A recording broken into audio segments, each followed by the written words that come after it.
Hey internet, let's start with a little story. So I was sitting in my office a few weeks ago and I get a call from Paul Reed Smith on the caller ID. So I answered the call. It's always something interesting when Paul calls. And he says, hey, I have in my hands the best looking private stock we've made in a long time. And I said, okay. And I said, well, what is it? My guitar? And he said, yeah, it's your guitar. And I said, well, okay, well, what is it? And he says, it says Squire on the headstock.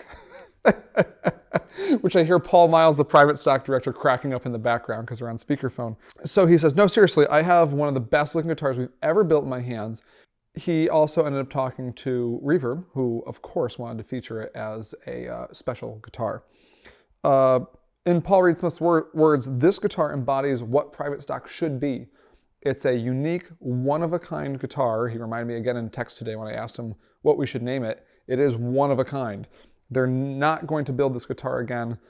And they couldn't build this guitar again, according to Paul Miles, because good luck finding this piece of wood, which we'll talk about in a second. But this is a special piece. This is from the top down, from Paul Smith, it's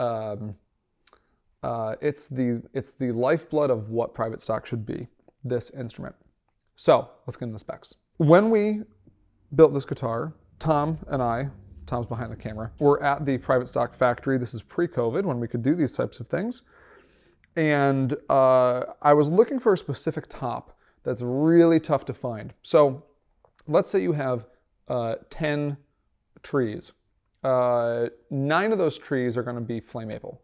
One of those trees is going to be quilt maple. Now, even harder to find than quilt is these types of explodey looking tops that have this really funky grain structure that's like not necessarily flame, not necessarily quilt, it's just something unique. In the private stock room, there's maybe, I don't even know, 200 to 400 pieces of flame maple that are in this room.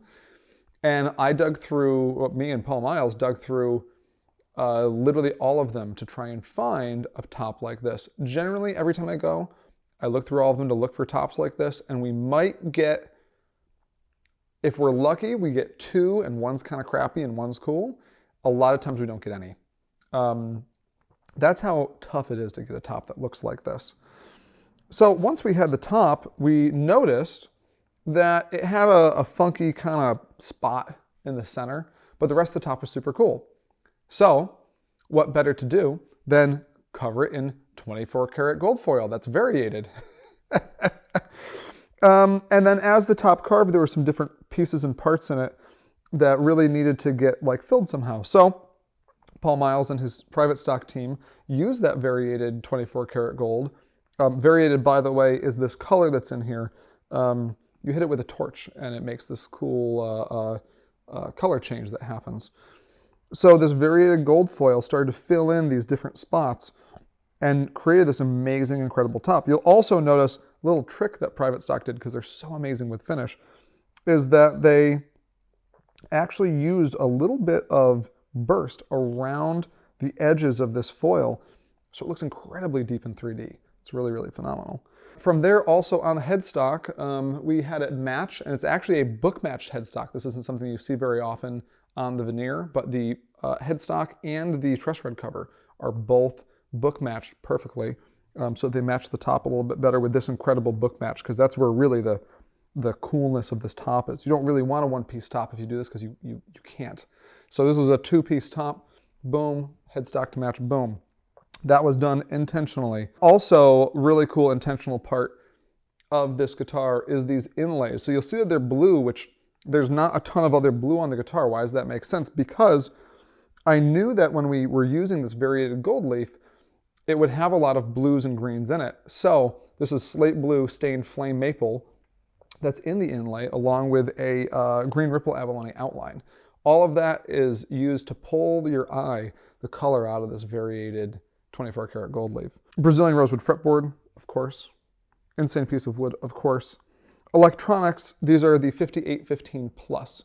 So that is the TCI process, is what the plus means.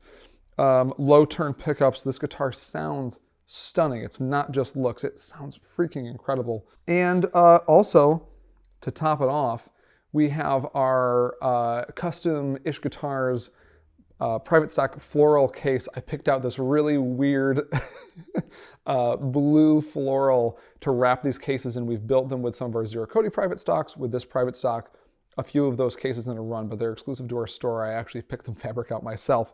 But it matches really well with this guitar. Again, pulling those little blues out of these different colors that are in here. So, without further ado, we're handing this over to Jay Locke. He's going to play it for us and get this guitar before it sells, because it's going to go really fast. Reverb's going to have it all over their site, and they're doing a big promo on it. It's a one of a kind, as per Paul Reed Smith himself.